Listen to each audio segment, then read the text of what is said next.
You're talking about how vets get angry at the fact that people can't afford to pay, which I agree. I felt that when I was a new grad. I think the reality is that it's stress. The reason why we're reacting the way we are is because we're all stressed. And it's not actually that we're necessarily blaming the person, but we can start to believe that. It's because we're reacting because, like you said, it's this injury that we're taking, this psychological injury, to having to try to process this thing and to be the one who may need to put the animal to sleep when you don't believe in it and you believe it shouldn't happen. And it's something that we all need to work together to fix, which I think is what inspires people like me maybe to go and start charities and do the things that we do, because not everyone's in a fortunate position that they can do what I do, but those of us who can will do it as a way to try and help the whole profession and everybody else. Good evening, ladies and gentlemen. This is Gerardo Poli.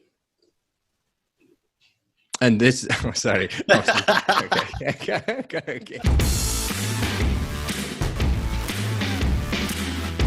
I'm Gerardo Poli. I'm Hubert Hemstra, and this is the Vet Vault.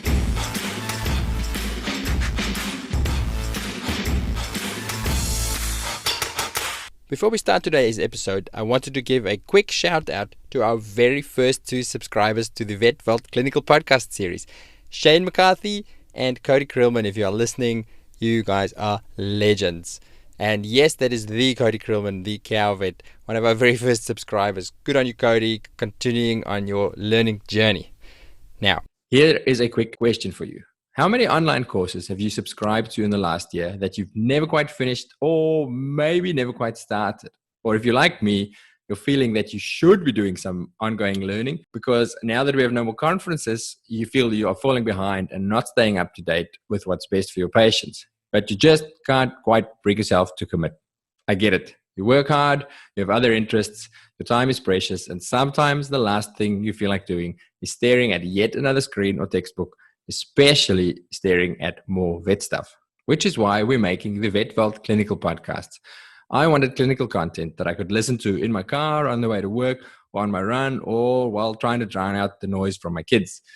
I wanted a podcast that was fun to listen to, that was not too boring, that was not just someone reading an article, and something that would keep me engaged enough that I'd learn at least 1 or 2 new things every time I listened. And I wanted to choose the topic I listened to. I couldn't find this podcast, so we decided to make it. We've been partnering with specialists from all around the world in small animal medicine, surgery, and emergency and critical care to bring you concise, highly valuable, highly practical podcast episodes. And if you don't mind me saying so, we both think they're pretty cool. I learned a lot. I learned a lot today, Dave. That was super cool. So when you're ready to lift your clinical game to a new level, go check it out at vvn.supercast.net or click on the link in our show notes. If you subscribe before the end of January 2021, then you'll get your subscription at a 30% off early bird rate forever. And if you're ready to commit for a full year, you get an additional 30% off. So go to vvn.supercast.net. So that's VVN for Vet Vault Network, and sign up now. Now let's get... Wait. That's not right. It's vvn.supercast.tech, not net, tech, T-E-C-H. Sorry, my bad. Dr. Mark Kelman is a veterinarian, independent scientific researcher, social philanthropist, and investor. He's had a wildly varying career, from working as a graduate at RSPCA and then moved to general practice, then as a technical services manager for companion animals at Verback Animal Health, then as an independent scientific researcher and consultant, all while running his own property investing company and writing a book on property investing. While at Verback, Mark created the Disease Watchdog, Australia's national pet disease surveillance system that operated from 2010 to 2017, which has collected considerable data and has resulted in a number of peer-reviewed scientific publications, many of which Mark has co-authored. In 2016, Mark started a PhD with the University of Sydney on canine parvovirus epidemiology, and currently he's leading a research and intervention project with the goal, and get this for a big goal, of eradicating parvo. He's also the co-founder and director of Paws for a Purpose, which is a social enterprise charity that provides benevolent support for people with pets in need of help. The charity raises funds and awareness for various issues, including Canine Parvovirus. Mark's also a board director of the charity called Pets in the Park, which helps to provide care for pets of homeless people.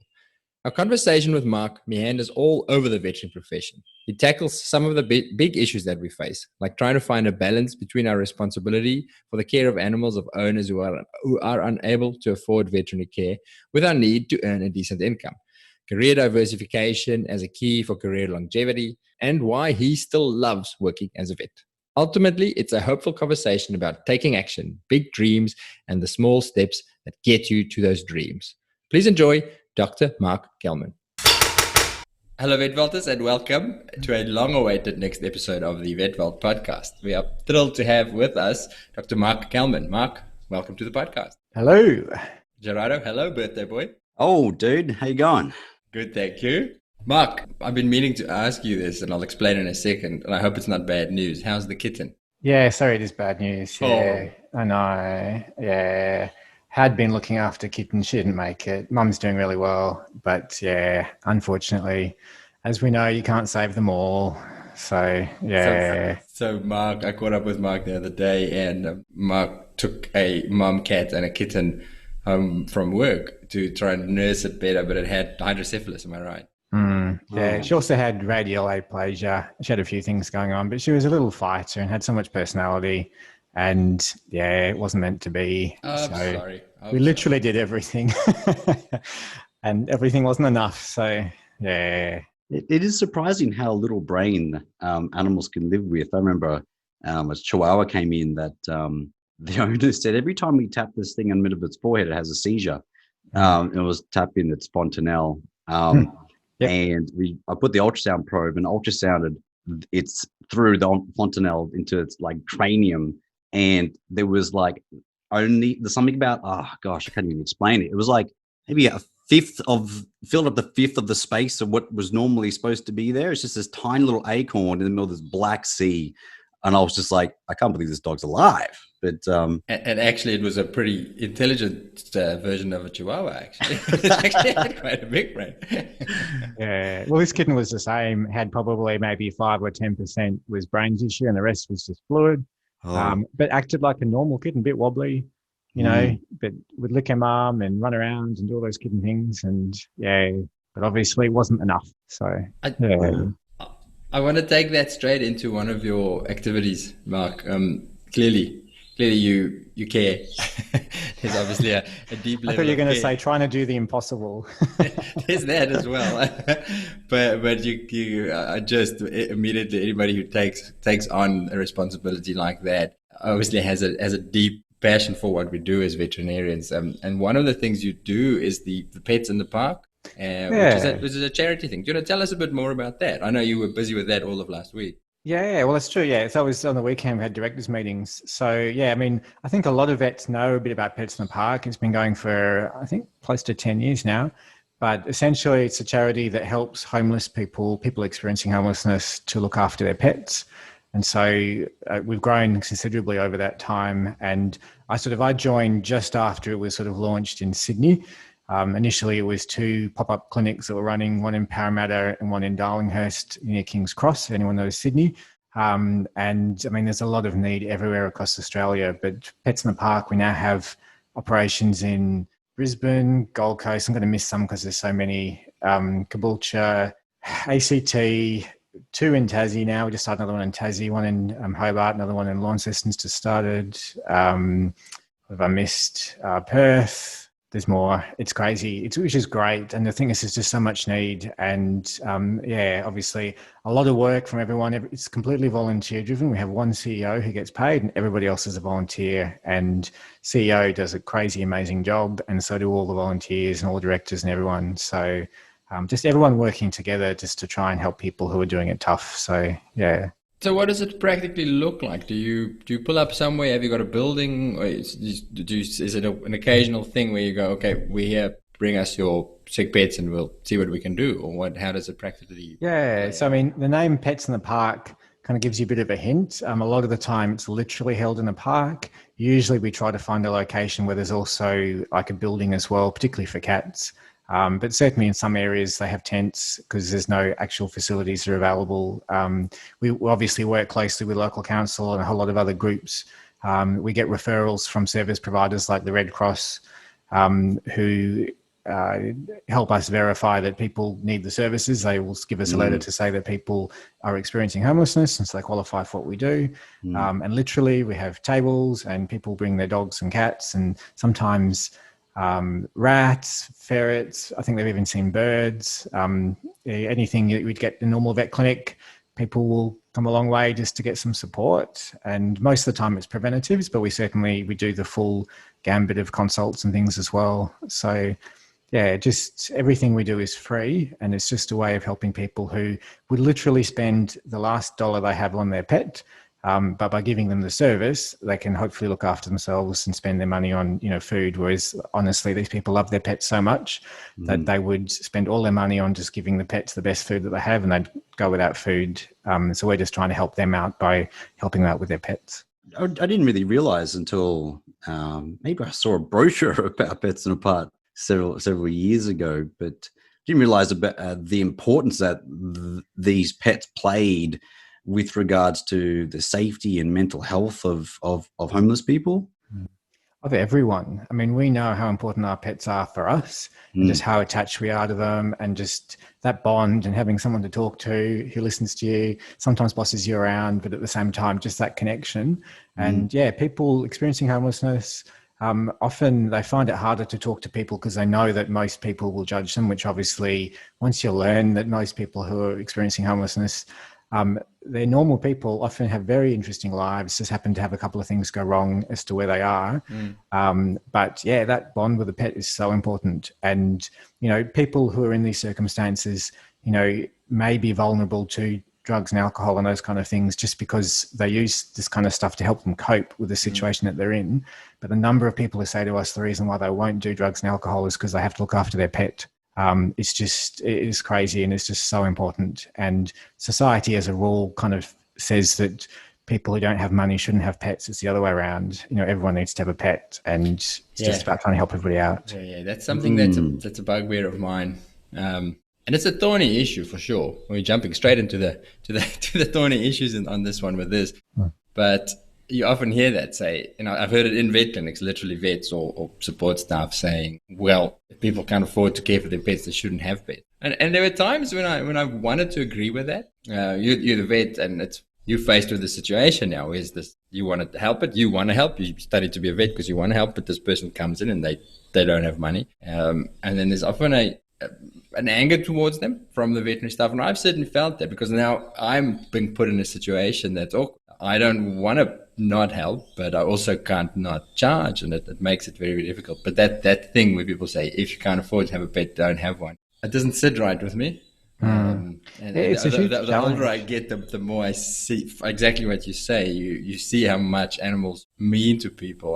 On our trip across Australia recently, we ended up our very last stop, and it's because we couldn't find anywhere to stay, and we ended up in a caravan park, but not a beautiful campsite in the bush somewhere. It was actually an urban campsite, and it turned out that probably about 80% of the sites were permanent residents or semi-permanent residents, so people camping or caravanning because they're homeless otherwise, which is in itself quite eye-opening, quite confronting, because in my head Australia is the first world country. We don't have poverty in Australia, but the guy camping next to us, probably in his 60s, nice guy, pleasant guy, but you could see he was really down on his luck. His whole, literally by 10, 11 in the morning, he'd sit there with a drink, which is tragic, but he had a dog with him. And even from a distance, you could see that dog that's his best mate. And I sat there watching it going, what a lovely relationship. But then I pictured that situation. What happens? It's 2 a.m. He comes in, his dog's got a hit by a car or something. It's hard as a vet. It is very, very hard because you can identify the meaning of that relationship, but what do you do? And I don't know what the solution is, because I think that's where a lot of as veterinarians, where our moral, it's a nice word I heard for it the other day, moral injury, doing something that's against your deepest values, is to say, well, I can't help you with that pet. We're going to have to euthanize. I completely agree. And it's the right thing to do from a business perspective. We know that. We can't do charity stuff, and it's not our fault. It is not our problem. So you can't take it on board emotionally. but still deep inside, it really hurts. It really doesn't. And I don't know, have you got any thoughts on that? Yeah, it's funny. When I worked in pharmaceuticals for a few years, and I used to get told all the time, we're not a charity. But that's the thing, you just want to help. And I think, the first challenge is vets need to get paid. Everyone needs to earn a living. We happen to live in a capitalist world. And that's, I think, I have this I think about this sort of stuff quite a bit. And it's interesting because most of the other professions, you can literally charge whatever you need to and people will pay. And obviously if you're a doctor, everyone pays because it's taxes. Australia's health system's really good. And so we're fortunate that most people can get most of the doctor in this country. Yeah, that's right. In this country, absolutely. Yeah. But vet is an area that doesn't fit anywhere, in that the bond that we have with our pets and just the fact that they are literally part of the family is so important to everyone. But at the same time, apart from pet insurance, which can be a bit expensive, and most people, still in Australia don't uptake pet insurance. But apart from that, there is no way of affording it unless you save the money or unless you go into debt if you don't have, available cash. Mm. And so it puts everyone in a difficult situation. And you're talking about how vets get angry at the fact that people can't afford to pay, which I agree. I felt that when I was a new grad. And I think the reality is that it's stress. Mm. The reason why we're reacting the way we are is because we're all stressed. And it's not actually that we're necessarily blaming the person, but we can start to believe that. It's because we're reacting because, like you said, it's this injury that we're taking, this psychological injury, through having to try to process this thing and to be the one who may need to put the animal to sleep. Mm-hmm. When you don't believe in it and you believe it shouldn't happen. And it's something that we all need to work together to fix, which I think is what inspires people like me maybe to go and start charities and do the things that we do, because not everyone's in a fortunate position that they can do what I do. But those of us who can will do it as a way to try and help the whole profession and everybody else. Gerardo, you coach you lead an emergency team who I'd imagine, same as in my place, will be faced with this situation all the time. How do you coach them? How do you speak about it? There's a couple of things that both of you guys said, which I'm just trying to get my thoughts together. But first of all, it's often the situation, but not necessarily the person that people are angry at. Mm-hmm. They'll lash out saying, how come they don't have any money? No.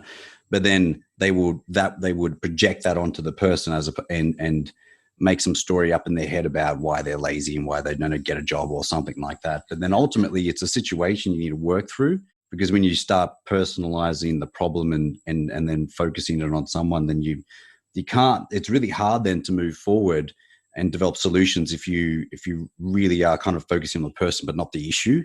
And a lot of vets that come through, because in emergency, quite often the fees are higher than whatever they've experienced before because of the costs of running an emergency nighttime hospital, weekend hospital.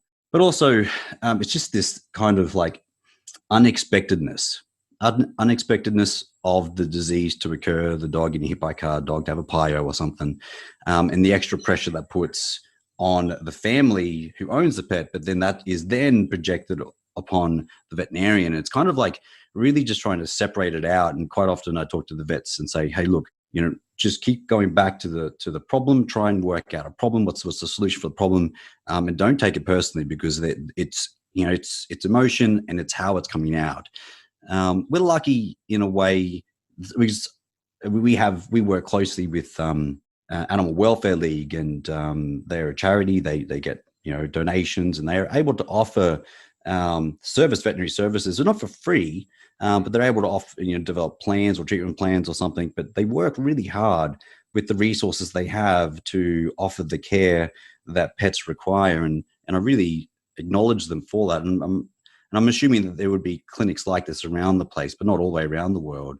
But I know that some clinics have things like they have the owner sets aside $10,000, $20,000 or $10,000, and it's spread across the number of vets or whatever. You might have $3,000 each for a year, and then that's the cases that you use that kitty for, cases where you honestly feel that you can make a difference and make an impact on this pet, with owners who are in financial constraints. So it takes away a little bit of that pressure to where they can't do anything. It gives them some options.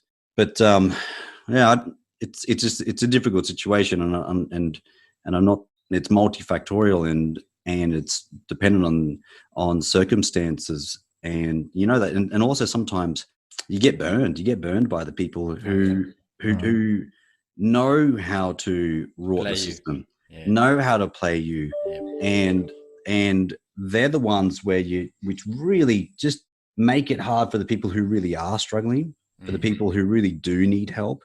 And I like what Mark was saying before, that with the Red Cross come and go, hey, look, this person is truly homeless and is in need of help. Like having some kind of certification, I don't know, certification, but some kind of like way of really knowing that, you know, these guys honestly do need help, as opposed to, you know, they're saving for a tattoo or something. You know what I mean? Yeah. I mean, the good news is that very few people sort of rot the system. There's always going to be the occasional one. And the way I look at it is that what we're doing is an act of giving.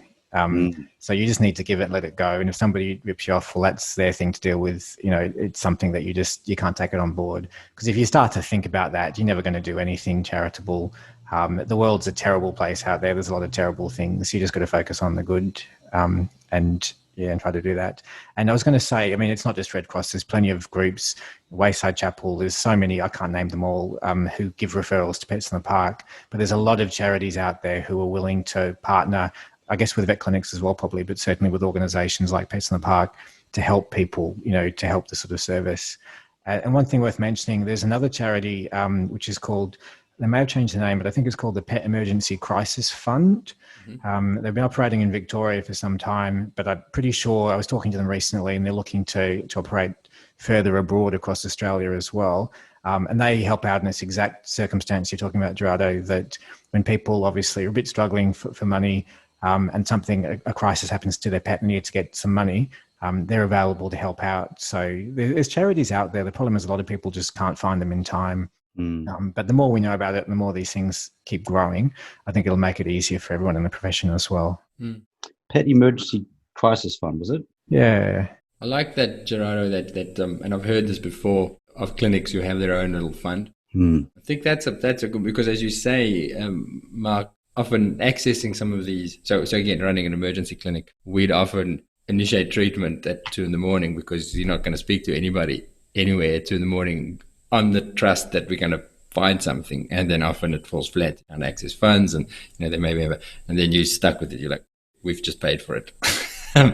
And actually having your own fund where you have the discretion to go yes or no, it's yes, we have the money to deal with this. But the secret then is the practice has to be profitable enough. You have to be able to, from all your other clients. So the risk then is not to be a charity clinic or constantly, you know, take a little percentage off here or try and help people. You have to be clearly differentiate between, okay, this is normal business. These ones we're going to charge well. I'm going to charge well so that we can earn well, so that I can pay myself and have some left to say, well, I can help. Any thoughts there, Mark? I see you shaking your head. Yeah, no, it's a challenge. I agree. I mean, it leads to another question that obviously, in the scheme of things, the vet profession is very badly paid. And one of the issues I think we have is that as vets, we do struggle to help in these kind of cases because of the cash flow coming through the clinic and all the overheads and all the rest of it. And, you know, it's because people can't afford to pay more for their pets that's sort of setting this limit as to what we perceive that we should be charging. So, I mean, I don't think there's an easy fix, but I think at the end of the day, this is going to change. I mean, we can't, there's no vets out there because everyone just leaves the practice after a few years. And one of the main reasons for that I've read in some studies is due to the issue around pay. So it's an issue that we have, and an issue that's not going away and is only getting worse. So it's definitely something, I know that there are people looking into it and there's studies being done and people talking about it, but it's something that we really need to address. Otherwise, there isn't going to be a profession in the next 10 years. Is there any work?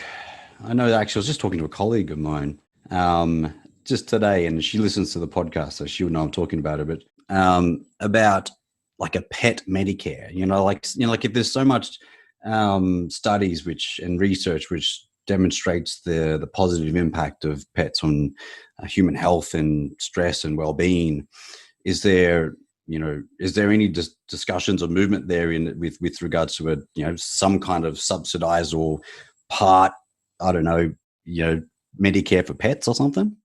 Well, I think there should be. I mean, at the end of the day, the government does what the people tell the government to do. And if there's enough pet owners that think that's a good idea, then this should be the next thing. But, ultimately, I think we're all responsible for the governments we elect, because in Australia, at least, we're mostly a democracy. So occasionally, I think we make stupid election decisions, but most of the time it is done fairly. So, I think it's a big issue. And unless people become aware of it, nothing's going to change. But certainly that's one way that it could happen. And, pets are becoming more and more, people in terms of they are members of the family. Most families are fortunate to have pets. And as a result, maybe this is something that can change into the future. You never know. Like, it's an interesting world we live in. So I think anything's possible at the moment. So have either of you, Gerardo, you haven't, Mark, have you worked in the UK, United Kingdom? I haven't, no. So there they have so our British listeners will probably be sitting here going, yeah, we've got the solution. They have the PDSA. Well, again, there's quite a few rescues there, and it's a very pet-centric, very animal-loving community. So I feel like I don't want to say animals are more valued there, but certainly there's a lot more support. And the PDSA, the People's Dispensary for Sick Animals, they have hospitals all throughout the country. And it's means tested. So if you're on income support or something like that, you have access to those services, not free, but ridiculously cheaper than normal. And my wife did a locum for them, and they do everything. It's astounding work. And then also in rural areas where there's not access to a hospital, so we worked rurally in a clinic there, and people who qualify for PDSA support, the PDSA they'd register with us as a clinic, and we would get a monthly fee from the PDSA to provide care to those people, basic care at least. And it was sort of, the downfall was there was no very clear guidelines of what is expected from you. So do you go and do the major orthopedic surgery, or does it mean just the basics? But at least that was there. So you'd get X amount of money per month, and when they came in, treat them without any what I think it was heavily discounted. So that's a system. But again, that's a privately funded, it's not a government thing. That's just a massive charity that's really well run and well, and it's very old, and it's a well-established charity. Yeah, I definitely think something like this is needed, I guess, everywhere in the world. And, Australia is not alone. There's many countries that have the same issues. In fact, everyone is in the same situation globally from what I've read. But I think, I know that there's areas that are trying to start these. I know that I've got a colleague over in Perth who's been trying to get one of these clinics going for some time. And there's a lot of barriers that make it difficult here in Australia to get such a vet clinic happening. But what was I going to say? There was one of the interesting things is that governments are becoming more aware. Like, I know the Victorian government has an animal welfare fund, which is part of their funding. So they have a group where they actually have government funding, which goes towards, these sorts of topics. And every year they actually have grants for people wishing to set up funds to help veterinary clinics do this sort of activity. So it's something that is becoming, more of a thing. Obviously, the funding's pretty limited, and at the moment, I think they're struggling to get people to do it, given how much they're giving in the grant. There's a bit of a disconnect between what money is available and the cost to do it. But at the same time, people are waking up to it. So it's definitely like this. I know from my personal experience, there's definitely a need. And the other charity that I have, we get inquiries all the time for people saying, "Look, I can't afford medical bills. What do we do?" And we direct people to the charities available when we know of them, but there's huge gaps, and definitely it's a thing that we need to address further. It's a good question. It's a really hard one to articulate, but let's say you're someone, right? And you have a mission, you have a purpose, that you find a vision that you have. How do you, and it's to set up a charity like this, right? If you were to give this person some advice on setting up something like a Medicare for Australian pets or something, like right at the start, like what would be some kind of, I don't know, some key pieces of advice? Because I've started a charity before and it was freaking hard. Yeah, I think that's my main piece of advice, that it's going to take a whole lot more time than what you think. And I mean, if you're passionate about it, you'll make it happen. That's the truth. But the other interesting thing is, while it takes a lot longer than what you think, you'll also get a whole lot more help than what you imagine. Like you might have experienced the same with yours. It's crazy how you're looking for some particular thing. You have a need for the charity, you're doing a project and there's this gap, and you're sort of, how can we ever find this? And the right person just appears at the right time. And it's crazy just how it happens. And I think some things are meant to be. And I think starting charities is one of them.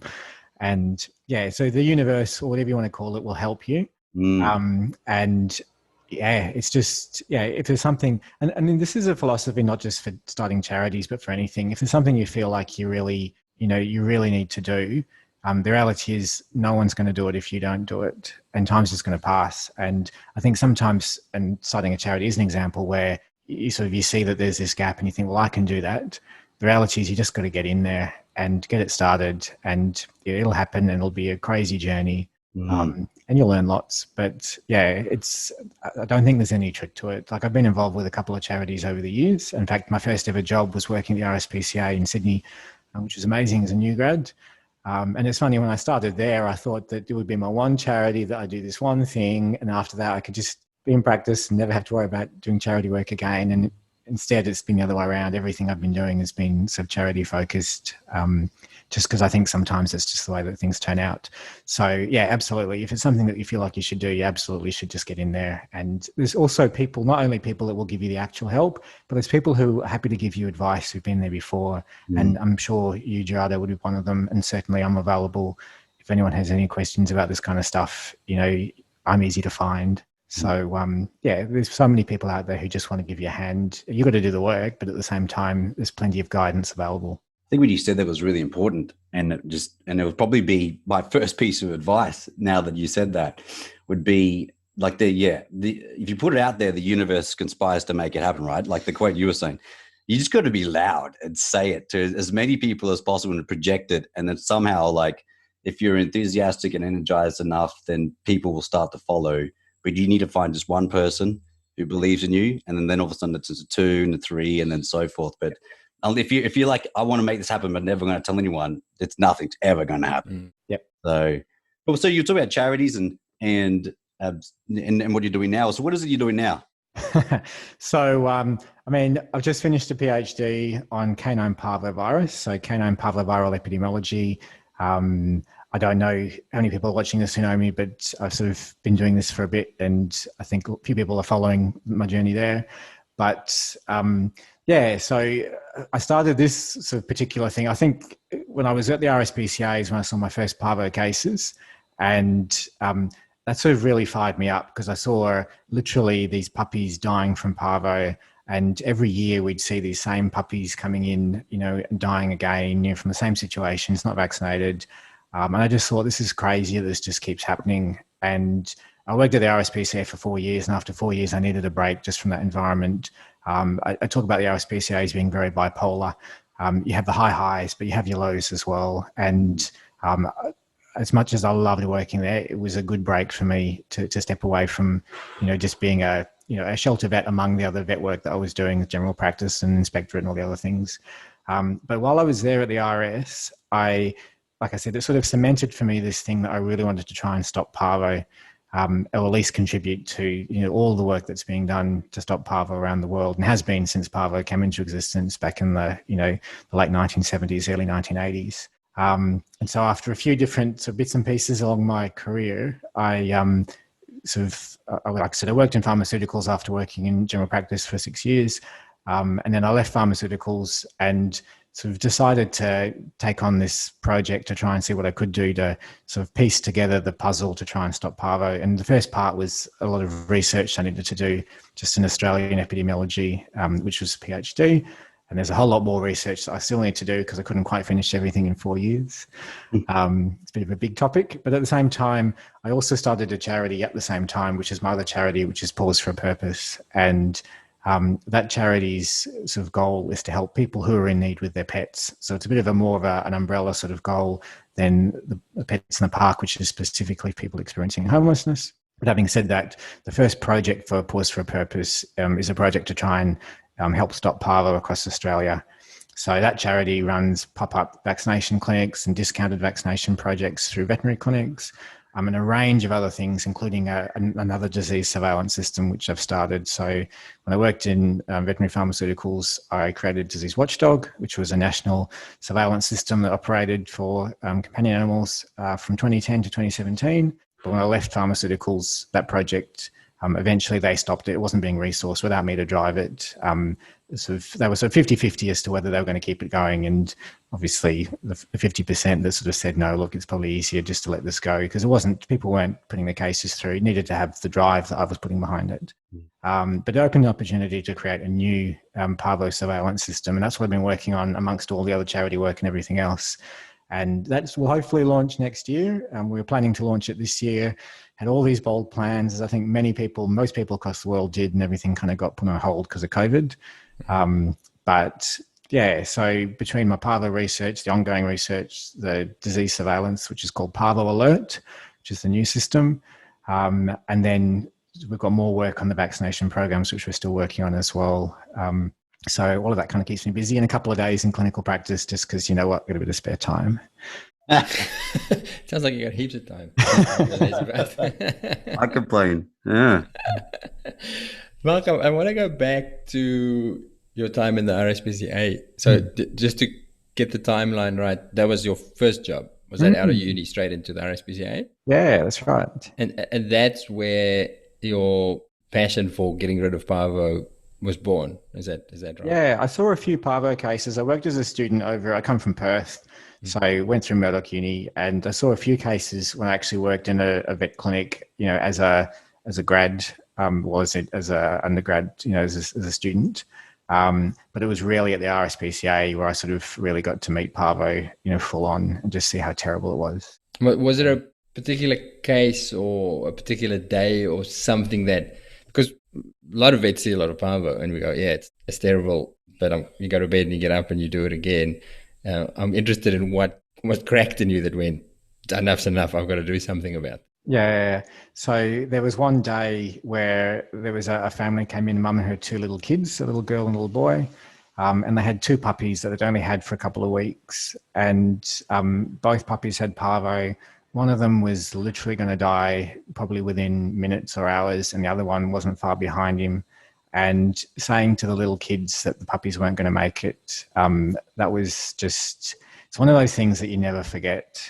And I said to myself shortly after that, this is a thing that needs to change. It's not fair that people have to go through this. You know, obviously the suffering, the puppy's bad enough, but also just the family, it shouldn't happen. And that was the thing. I remember I was at a train station, I think it might have been a few weeks later, and I literally burst into tears for no reason, just because of everything that was going on. I thought, look, something's got to change. And that was it. And everything sort of happened after that. Awesome. I love that.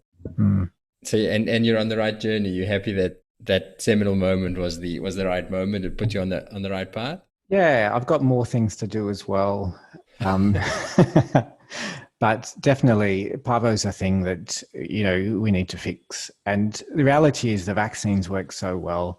And I'm very fortunate as a vet that obviously I've, you know, seen Parvo at the coalface working at the RSPCA, but I've also seen the other side working in pharmaceuticals. I was fortunate enough to actually end up taking on a vaccine portfolio for one of the companies, and, you know, just sort of seeing how great the vaccines work. And obviously we still get failures. Nothing's 100%. But the efficacy, way better than what the COVID vaccine efficacy is going to be. Parvo vaccines, second to none. They're amazing. All the live vaccines anyway. And so the reality is that the vaccine's not the issue. The issue is that we're not vaccinating the right puppies at the right place at the right time. And a lot of the research that I've done through the PhD has reinforced that the main reason for that is socioeconomic.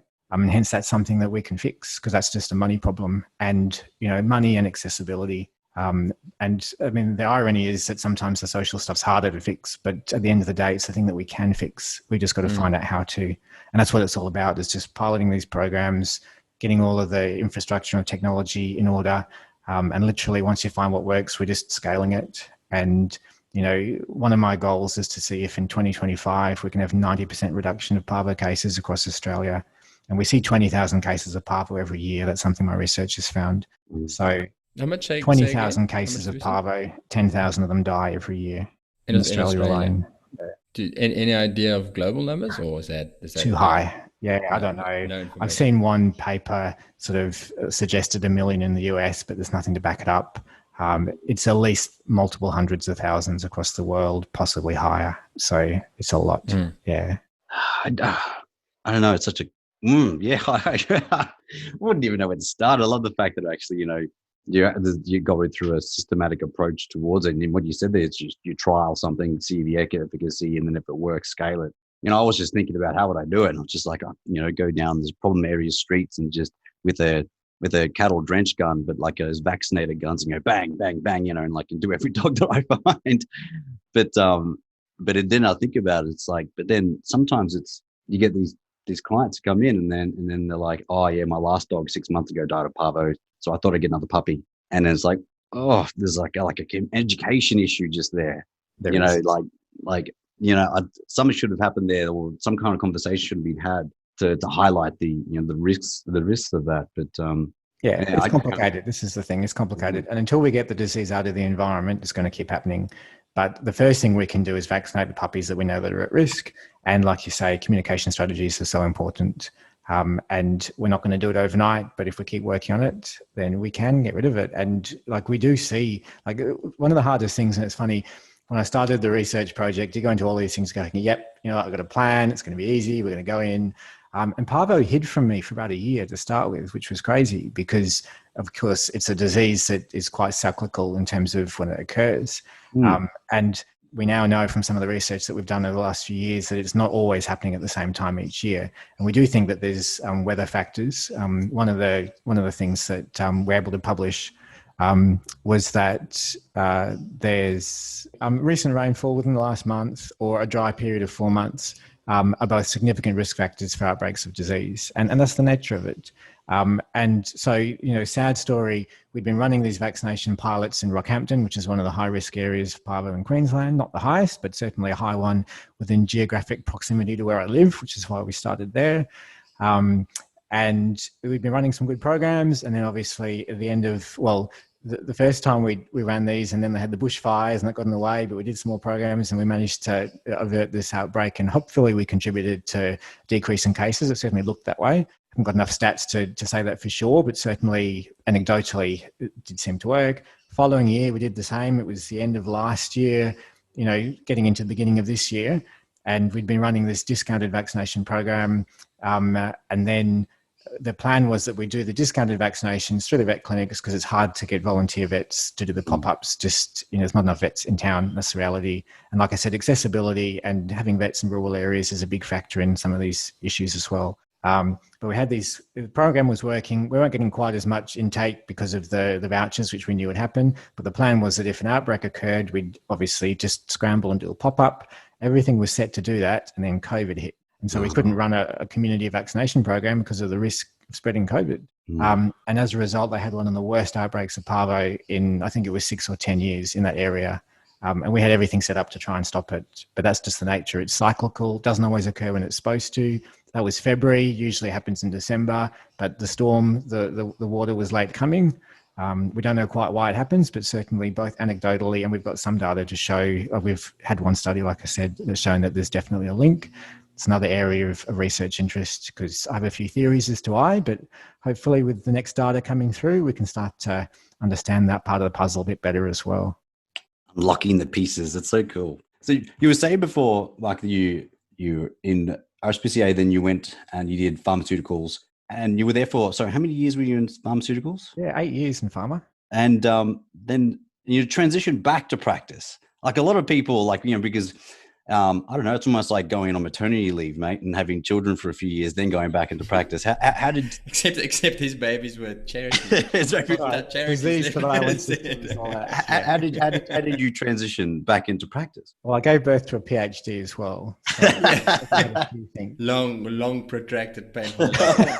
Absolutely. Like a sloth turd. So, yeah, I mean, it's interesting. When I left practice, I always loved practice. And the reason I got out of practice was because, like I said, I'd been in general practice for 6 years, kind of thought, look, is this something I'm going to do forever, or do I want to try something else? And interesting, it was my sister-in-law at the time, so my brother's wife, who had sort of suggested, because she'd just started working part-time for one of the pharma companies, and she said, hey, why don't you try, working in pharma? And this job just happened to come up. It wasn't too far from where I lived. And I thought, you know what, I'm just going to go for a job interview. I'm not going to get this job. It's interview practice. It's worth doing. And lo and behold, they said, look, we like you. There's 2 jobs available. You just pick the one you want. And I happened to choose well, I think, in retrospect. I went in as a tech services manager, which these days I don't think is going to happen. Most of the time it's entry-level positions. The pharma market has matured a bit since then. But I went straight into this really interesting position where I got to train the sales staff, work with vet specialists, work in marketing, literally do all this travel, both around Australia and internationally, and just learn all this amazing stuff. And after a couple of years of doing tech only, they said, look, we'd like you to learn some of the marketing stuff, which I've also learned in other things. I don't just do vet, I do a bit of property investing and a few other things on the side. And so I guess because of the stuff that I learned, because of my keenness to do it, they said, look, why don't you manage these product portfolios as well? And eventually I gravitated to vaccines, which was when I convinced management to let me design this disease surveillance system. Took a few goes. They said no the first couple of times. But eventually I managed to convince one of the managers, and they said, look, just, give it a go. You make sure you do good out of this.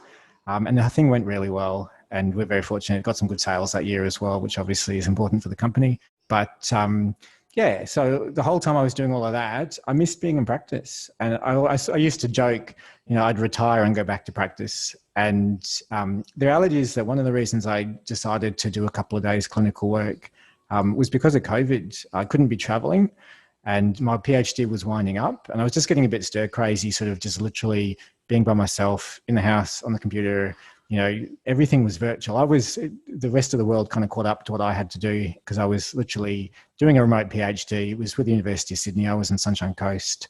But it's different. Like, you miss being around people and you miss that interaction and you miss sort of being around the animals. And it was just an opportunity. And one of my old colleagues and friends had sort of taken a job as chief vet for one of the large vet clinic groups, and sort of said, hey, look, we're looking for locums if you ever want to do it. And at the time I was too busy with PhD, but I sort of said, look, give me a few more months to get things more under control. And it just made sense. And yeah, it was an interesting thing to go back into practice after 14 years of not really being in practice. But very glad I did it. It's certainly been very enjoyable and scary and everything, but definitely the right decision. It's funny. Clearly we study vet because we want to be vets. I had lunch with another vet yesterday who is out of clinical practice and has a very fulfilling and successful career in something else. And we had a long chat about it. I was asking, what does your job look like? What do you enjoy about it? And then at the end of the conversation, there was just some days where I really miss practice. And he said, in fact, in the back of my head, I have this, you can see one day it's going to burst out of him and he's going to go, stuff it, I'm going to just go do a day somewhere and get my hands dirty and help. Yeah. Yeah. It's what we were trained to do. Like 90% of what we'd learned was, for practice, really, isn't it? Yeah. And I think the reality is I like talking. So it's easy to be consulting if you like talking to clients. I think a lot of vets like surgery because you don't have to talk to people. Yeah. If you like talking to clients, it makes consulting easy. The only problem is they sort of say, look, you got to wrap it up because you got the next one waiting for you. So you can't just chat all day. I was going to ask something about so your current clinical position, you do a couple of days a week, is that right? Yeah, so just 2 days. I work for 2 different clinics, just doing 1 day for each of them. Mm-hmm. And yeah, it's nice. It's full on, as I'm sure all the vets listening to this know.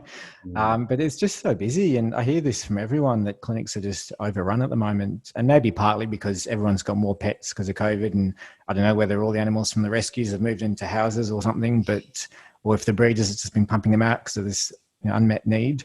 But yeah, it's back-to-back consults pretty much the whole time. But it's just, it is nice. Like, yeah, I miss my clients. Even the minute I left practice, I remember having this lovely old client and he cried when he heard I was leaving. And it's just, you miss your patients, you miss your clients, even the cranky ones, patients and clients, you still miss them. But yeah, I don't know. We'll have to see how we go. I mean, into next year, I think my schedule's going to get busier. So I just got to see what I can juggle and keep it up for as long as I can. Do you find that the clinical work is more enjoyable? Well, it's just a loaded question because I have my opinions on it, but not doing it full time and having something else that you do and not being fully dependent on the clinical work for your income. Is it a shift? Is there a mental shift there for you? I do think so, yes. And It's an interesting question because a lot of the time, I think, especially when you're a new grad, it's got to be immersion. That's the only way that you really learn. So I think as a new grad, you got to be full time for at least a few years. But even when I was at the RSPCA, I wasn't only doing the consulting and the vet work there is very varied anyway, because you've got the inspectorate and you've got the so much surgery. One of the reasons I started there is just because of the surgical load, which was great. But also, the shelter work and like so many things. But on top of that, I was also helping them with their IT department because IT was a relatively new thing for the RSPCA in New South Wales back then. And my boss who hired me, I told him that I'd done some work setting up a Clinicus computer system. And that was one of the reasons why he hired me, because he thought, oh, this is great. This new guy can do that for us. I did that for a few years. And it was nice. So even then I was sort of balancing, because vet is full on, and especially what it's like, you have runs of things, runs when everything goes well and runs when everything goes bad and all the rest. And so it's nice just to have that break. And I find that I'm more productive because that the couple of days that you're doing whichever thing it is, you've got to work really hard to get that done, and then you can switch to the next. But it does give your brain a bit of a break as well. So, I think all vets should, be able to work less hours if they wanted to. I think it would be a great thing for the profession. You just got to get through those first few years and, learn everything that you need to learn first. No, that's exactly why I ask. I said, and I think everybody has their own limits. I know vets who just love it, and they seem to have an endless resource of resilience to just plow through it because they love it. But then I'm not like that. And I know lots of vets who, you got to find that what's your sweet spot. And it is about, you can develop resilience and you can be really good at dealing with the stress and that. But it's nice to get a break. And I find I can do it. I can do it for 5 days a week if I have to. Just if the need's there, it's possible. But I don't feel my best, and I don't do my best work. I don't show up my best on the fourth day of a run of shift. So my clients aren't getting the best of me, which makes me feel less satisfied and more likely that I'm not going to be the great vet that they want. So more likely that somebody's going to complain or be dissatisfied. So it snowballs. Whereas if it's fewer shifts, I go in and I'm actually excited to go in and I'm full of energy, and somebody gives me a hard time, and it's easier to just brush it off when you're not worn out and at the end of your tether and ready to snap. Absolutely. Where do we go next, Gerardo? Have you got any more questions? I was just going to just add a comment in there that we in emergency, how would you say? I'd hate to say the average lifespan of emergency vets, because they don't die; they just move on, right? Okay, maybe tenure then. Maybe on your the average tenure of an emergency vet, we suspect is somewhere around about 3 to 3.5 years of full-time emergency. So for us, it's like 3 shifts a week, 12 shifts, 10 to 12 shifts a month. And you think of that and you go, wow, actually, that's not too bad, because you do 3 days, 3 nights in a row or something, and then all of a sudden you got 4 days off. But it still does get to you, despite the fact that actually there's that something like it's a cluster in a short period of time. But what I've progressively seen now is, and which I think is amazing, and I've been telling a lot of vets for a while to do this, you've got to somehow leverage the knowledge that you have. Just because you don't want to do clinical practice doesn't mean you can't use your clinical information, your experience, and the skills that you've developed for years in practice to do research, or to create a product, to I don't know, figure out some way of monetizing your knowledge, so that you can do something like 3-4 days instead of like full time. So, and more at work now, we're seeing people coming to me with ideas. Hey, what about this idea? What about this idea? Well, that's pretty good. You should try that, right? And they leveraging the knowledge, and I think that the mindset or something they have to get over is the thought that someone's already doing that, so I shouldn't do that, right? Definitely. Yes. Yeah. I think a lot of people are scared that if they tell anyone, someone's going to steal their idea. And I know that I felt this on multiple occasions starting new projects, because like I say, I do a few different things, and you always feel like that's going to happen. But the reality is that's the thing that's stopping you. It's not, you think somebody else is going to pinch it and that's going to stop you. You're the thing, you're the barrier, and you just got to get over it. And, if it's not meant to be, it's not meant to be. But if it is, like you say, you got to go hard, and it's the only way to achieve, and absolutely just get in there and do it. Yeah. And when I see these vets then pursuing an alternative, I like, it's like I don't know, some kind of other project, some other kind of initiative that's doesn't have to be exactly just like related to vet, but somewhat they're using the skills that they've learned. I've always feel that they look much happier, they feel better, and they just have something else that they can put their brain to, that is not just clinical all the time. So yeah, we can be a bit narrow-minded about clinical, that's all I can. It is a nice feeling to go, actually, I have other options. I'm not, because otherwise you can't feel trapped in it. Mm-hmm. You feel like, okay, this is all I can do. This is what I'm going to do until I die. That's a depressing thought. Regardless what job you do, if that feeling of being trapped, but just knowing that there's something else. But then the other thing as well is, I find people often struggle with, should I leave clinical practice? And it doesn't. The thing is, it doesn't have to be a divorce. It doesn't have to be like, I'm either out or I'm in. You can say, yeah, I'm going to take a break, and then I'm going to do some, and I'm going to do, and I find that's a good balance, is to go, yeah, I'll do it because I like it, and then it brings in extra income, but I can also do other things. Yeah, I'm obviously wrestling with this right now because I'm deciding what to do with my life after the move, looking at job options and that, and so this is very fresh in my mind to go, how do you set up that balance to make it work? Yeah, and there's no reason you can't go down from, say, you're normally working 4 or 5 days a week. There's no reason why you can't go down to, say, 3 or 4. And that just gives you that breathing space. And like I said, one of the things I did in between, working in pharma and everything else was a bit of property investing. And I said to the company I was working for, I would like to go down from 5 days to 4 days. And I was very fortunate that they agreed. And that just gave me the chance to really start to focus on my side hustle, which was the property stuff, which I was able to eventually grow to a point that I didn't have to rely on, the income, from working in normal sort of job stuff. The investment income I get is not huge, but it's enough to give me that sort of buffer and that base, which was what allowed me to do the PhD. And, that's the thing, like that's one of the tricks to surviving in this world, because it's such an expensive world we live in. And the reality is, at the moment, vets don't earn enough. Hopefully we can fix that in the profession. But in the meantime, you've got to do something creative in order to, set yourself free enough that you can pursue what it is you want to do. And one of the ways to do that is to work a bit less, give the new grads a chance to work a bit more or whatever. And, get yourself doing that other thing and, spend a bit of focused time on working on whatever your other project is. So here's something that stopped me with that, and I see that in so many vets. They feel this, exactly what you're saying. That's what they want to do. They don't know what to do, which is fine, and that can take a while to figure that out. And what do I want to do? What can I do? But you need time to figure that out. Yep. So if you're working 50 hours a week and you're overwhelmed and exhausted, you don't have the mental capacity to sit and figure out and fiddle and learn and try something else.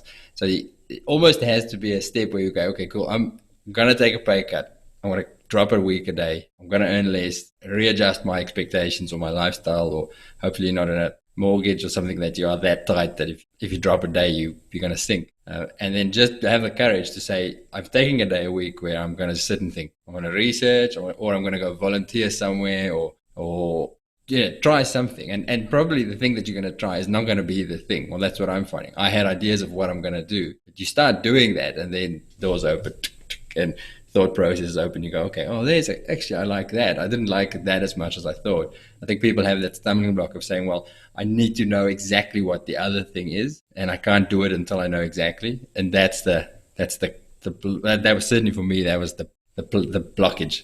And I had to just go, okay, I've got to stop, try a few things, and then see what happens. We call that the traffic light metaphor, that when you're driving a car, you don't wait for all the traffic lights to turn from red to green before you go. You just got to have the first light. And so many people want to have it all lined up before they start. And that's not how you drive, and it's not how you navigate through this kind of stuff either. And I mean, one thing I suggest to people, because people come to me for advice, like I said, and one thing you can do, if you're not ready to give up a day a week in your job, just have a day's annual leave just to give yourself that break and go sit in the park or whatever else it is, go to the beach.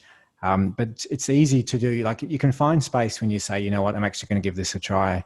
And we can't expect things to happen quickly. Like so many other things I've done, like I say, take so much longer than what you think they're going to. But if you keep going, it happens, and you just got to give it a try. I like what you're saying there about not everything lining up, and the other thing that I think that, and you were saying as well, they want to know exactly what they're doing, but then they want to know if that is exactly the right thing that they should be doing. But you don't know until you try. Like clarity, I believe, comes from trying and seeing if you like it or you don't like it. And And if you find it you don't like, it's not wasted time. You just realize you didn't like it. So now you tick that one off and you try the next one. And the other thing is, I think that even if you take time off and you're like, what am I going to do? Boredom is one of the best motivations, like source of motivation. You're sitting there twiddling your thumb, bored shitless, then you start to get to creative, and then you start to actually go, okay, I should do something with my life, and then you start doing things. So I think people should value boredom. Are you feeling bored, Hubert? Is that what you're doing, mate? I was about to object on behalf of many of our listeners.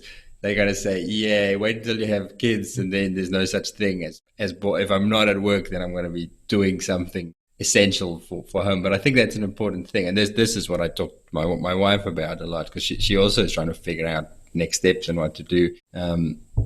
You have to be selfish to some degree, because if you take that time off from work, you say, suddenly, all right, I've dropped a day at work, and then you're at home vacuuming the floor or servicing your car or whatever it is that you do, your other chores. That's not the point. It's not going to get you anywhere. You have to be selfish and say, look, Fridays I'm gone. You're getting takeaways. I don't care what happens to the family, but it's between 8 and 5. I am in the library or I'm somewhere, but I'm not here. Otherwise, pointless. You have to be, but it's a little bit selfish. And it's not selfishness. You're just looking after yourself. Exactly. And that's the thing. If you don't do it, then you're going to have this life where you actually regret you haven't tried these things you otherwise could do. And it is the path, path less trodden, or whatever they say. But it's definitely worth it. You just got to, just work out how you do your journey and, make the most of it. Yes. I heard I think it was on the meditation app I listened to. He talked about some people feel that activities like meditation or those sort of things feel like it's a selfish activity because it's self-indulgent and it's about me. But he said it is exactly the opposite, because if you are spending time to try and be the best version of you, the people around you that you need to care for are going to get the best version of you, and they're going to. So it's actually not selfish. It's very caring and giving to take good care of yourself. Absolutely.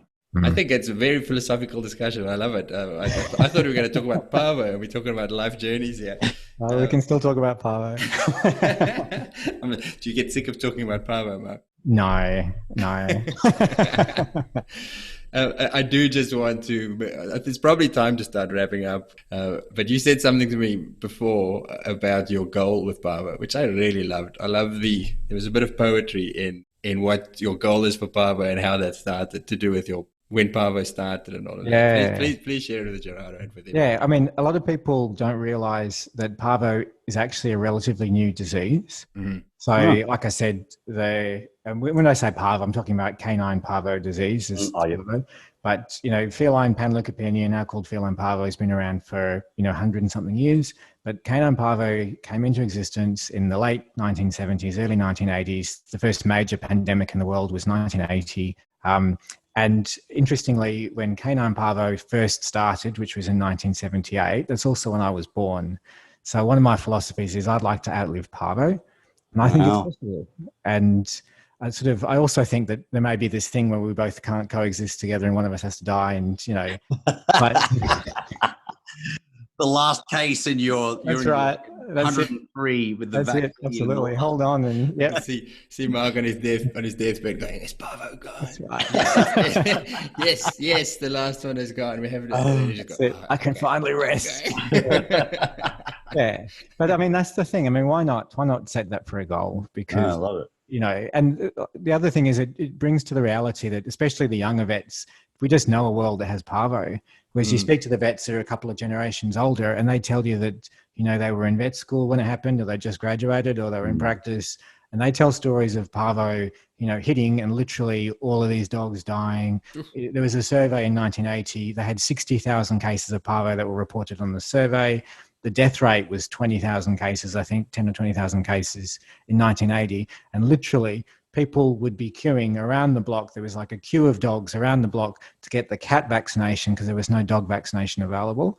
And Australia ran out of intravenous fluids. That's not just animals, that's human fluids, because so many animals were going on fluids. They had to bring in more fluids to try and support Australia's stock of intravenous fluids. Like it's the equivalent. It's sort of like dog COVID. It's the equivalent of what we've just seen, but this was like a global pandemic of Parvo.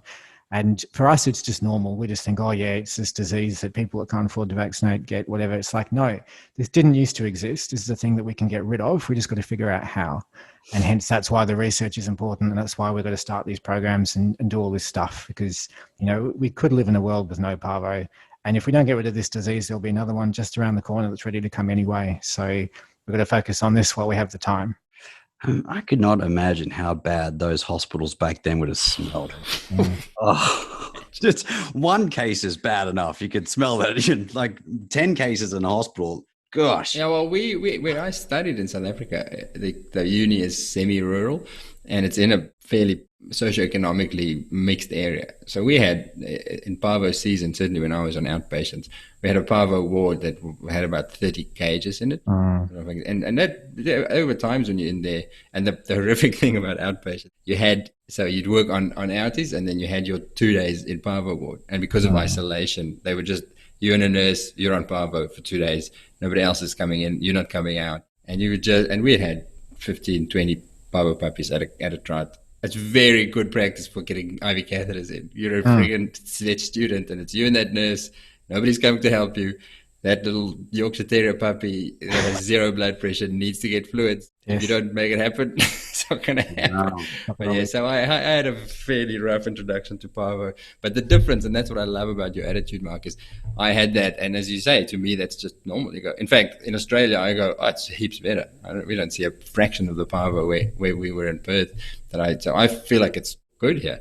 But I love that you just go, no, it's better than it was in the 80s, but it's just not good enough. What people don't realise is the Parvo cases are happening in these regional towns in these remote areas around Australia, and they see similar to or worse than what you were seeing in South Africa.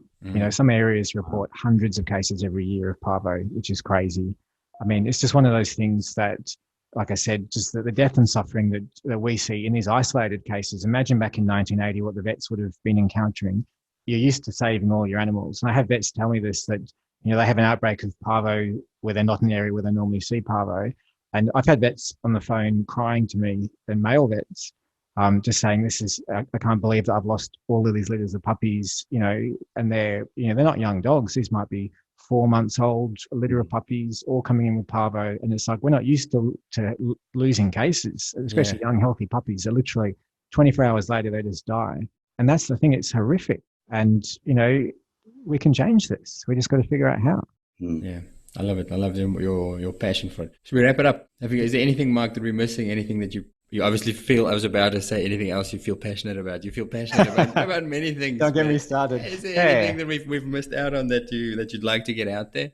I don't think so. I mean, I presume it's all vets listening. If it's not, if your dog's not vaccinated, vaccinate it. But I think we all know the importance of that. And I mean, for that, I guess I will just give a quick plug to the charity. We do need support. If people want to give a Christmas gift and they're struggling to find the right thing to give, you can absolutely donate to any charity. Paws for a Purpose obviously is the one that is doing these vaccination programs and is actually hosting the disease surveillance system. Like I said, when I left Pharmaceuticals, that company gave up the hosting of this disease surveillance system. I think a charity is a good. What would be the word? There's a word for it, but I think it's an appropriate entity to have a disease surveillance system because there's no conflict of interest commercially in terms of that sense. So, but obviously we need a lot of money to power everything that we do. So if you want to give to the charity, or if you're a corporate listening and who wants to come on board and give us support, we're absolutely in need of support. And the next 12 months, hopefully with COVID, hopefully staying at bay. We've got a lot more plans ahead, so there's a lot to do. So, Mark, you've made all these offers for help, and obviously, if I Google Paws for a Purpose, I'm going to find it. But where can people find you to connect with you, or if they want to help, where's the best place to go? Well, if you forget my email address, you can always just search for me on LinkedIn because I'm quite easy to find on LinkedIn. But otherwise, email is kelmanscientific@gmail.com. So one of my many email addresses. But yeah, like I said, happy to have a chat with anyone. Sometimes I'm a bit hard to catch, but if you're interested, just shoot me an email and I'm sure we can find some time. Brilliant. Do you listen to podcasts, Mark? Are you a podcast fan? Would you believe I struggle to find time to listen to podcasts? No, you're not going to put that on the save. Do you drive? Do you do the dishes? And do you exercise? If you say yes, then you've got time to listen to the podcast. I'm very efficient in my dishwashing. Oh, When I exercise, I don't carry anything. okay. And thankfully, I don't drive too much, except when I have to drive to Brizzy or drive to the airport. Brilliant. So it's a challenge having time to listen to podcasts. Oh, there we go. Okay, well, let's go books then. Have you got books? I do have books that have changed the way you think about things that you would recommend to our listeners. So one of the books that I really like is called The Alchemist by, the book.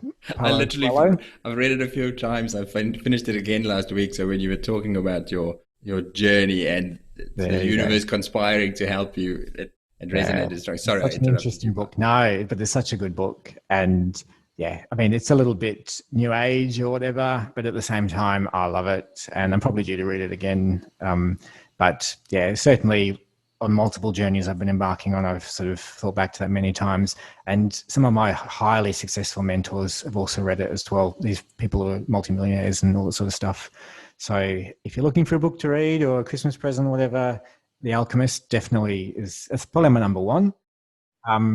Another book I really like is called Peaks and Valleys by Spencer Johnson. He's the guy that wrote what's it called? Who Moved My Cheese? Have you heard of that book as well? Yeah. So I just think Peaks and Valleys is really interesting. And it's essentially the metaphor is that when, things are going bad and you're feeling down, you're in a valley. And then when things are going well, you're at a peak. But the reality is that when you're in a valley, you have to get your way out of the valley to get to the next peak. And if you just realize that literally it's just this thing that, the height of your peak is determined by what you do when you're in the valley and vice versa, it just gives you this perspective. And it's funny, like a lot of the time when things go wrong, I have these philosophies that, when stuff is bad, it's actually an opportunity and it's probably far better than what you think. And when things go really well, it probably isn't as good as what you think. It's just that we give this, meaning and interpretation to everything that we experience. And the journeys that probably we're all on, there's so many ups and downs. And I think with life in general, like there's always curveballs, and it just gives you a bit of rationalization to understand that, if you're feeling low, you just got to work your way out of this valley, and you got this huge peak just ahead, and it just gives you a lot of clarity. It's a really short book, but it's got some punch. Okay, definitely add it to the list. Another book I really like, and you guys might know this, those with kids, Oh, the Places You'll Go. Have you read that one?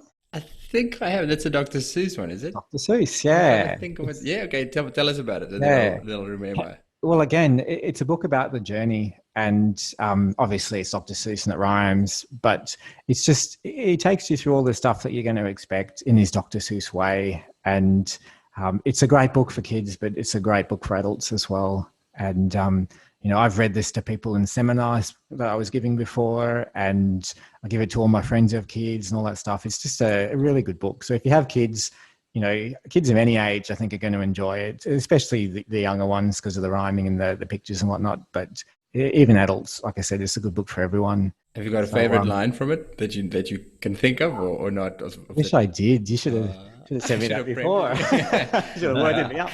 It's actually one of my the biggest pleasures of parenting is reading to the kids. And you get these gold books. They are short and simple and sweet and so powerful. I've come across a few books where that is literally on my list of favorite books in all the world, and they'll be 6 pages long and have 20 words, and then it's just something profound in it. So it's my favorite. I've often thought that I'm going to start a website or something with my kids' books that every adult should read, whether you have kids or not. It's fantastic. Well, then you should do it. Yeah, I know you should do it. Like you, lots of things I want to do.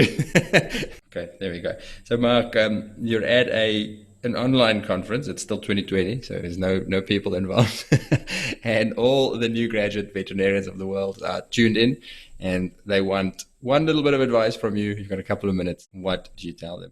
Yeah, I think I touched on this earlier, that a lot of the time there's a thing that you feel like you should do, and it could be anything. It could be something small, something big, maybe it's asking a girl on a date, or maybe it's, the next company that you think you should launch, whatever else. But I think a lot of people are scared to do that thing. We have that fear, that little voice in your head that says, don't do it. You're going to fail. You're going to look stupid, and it's just so many times, and I've read this in other books as well, so other people say this. In fact, Ando mentioned it in his book, another good book. What's it called? The Happiest Refugee by Ando, another one to read. Mm-hmm. But it's one of those things that if you feel like there's something you should do, just do it. You know, I think back to uni, and it's funny, of all the lectures that I had at uni, and it's like I graduated in 2000, so 20-year anniversary this year. In fact, thanks COVID, missed that reunion, but hopefully we'll do it next year instead. But yeah, so 20 years ago, uni, there's not much you remember specifically from uni after 20 years, I can tell you. But one lecture still sticks in my mind. And I don't know, was Ross Buddle, you went through Murdoch as well, Hugh? No, I was South African grad. Oh, you were South African, that's right. You WA, but you didn't go through. Yeah. Well, there's an amazing lecturer called Ross Buddle. Shout out to Ross if you're listening to this. And he was a pig lecturer. And I'm certainly not the world's, in fact, I'm not a pig vet. I wouldn't go anywhere near being a pig vet. But he gave us this lecture, which we expected it would be a pig lecture because it was Ross, and you know he'd wear a pig tie and carry this little pointer with a little pig on the end that he used on the overhead projector to point out stuff. Back when we had overhead transparencies. But he got us in this room and he said, "Today I'm going to teach you the first thing is I can." And essentially, it was talking through problem solving and saying the biggest thing is that we've got to believe that we can do something. And like I said, it's the one lecture I remember of all the things I learned at uni is just, you know, believing in yourself that whether it's a surgery that might be difficult or, like I said, asking a girl on a date or whatever it is, you know, the first step is believe you can do it. And I'll add to that, the next step is figure out how to do it and then actually do it. But the first step is believing. And I think a lot of people forget that. We go into things where you think, I'm just going to do it, but you don't believe you can do it first. And I'm here to tell everybody who's listening, that thing that you feel scared to do, you can do it.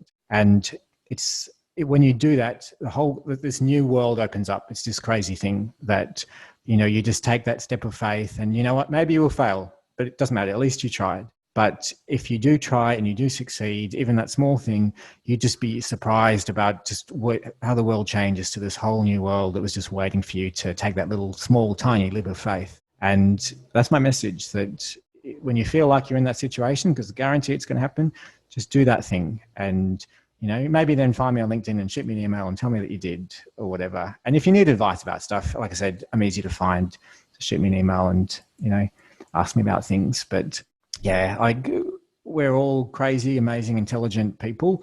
And, you know, we got through vet. If we can do that, we can do anything at vet school. And that's it. Just whatever that passion is, whether it is vet related or whether it's not, just give it a try. It's so going to be worth it. I knew this was going to be good, but this is it's even better than I was expecting. And you know, Mark, that you were actually, when we were starting, but before it was a podcast, when it was just going to be talking to vets about interesting and successful veterinary careers, you were one of the first names on my list. I saw you at a conference, and somehow I never got around to interviewing you. And then now moving to the sunny coast, that's obviously put you right back on the list. And I'm so glad I did. Thank you. That was a little slice of heaven. I loved it. Well, I think everything happens when it's supposed to, you know, so clearly this was the time for whatever reason. And yeah, obviously we're going to have to go have a few more beers now. So I'm quite thirsty right now, actually. That sounds pretty good. Thank you so much, Mark.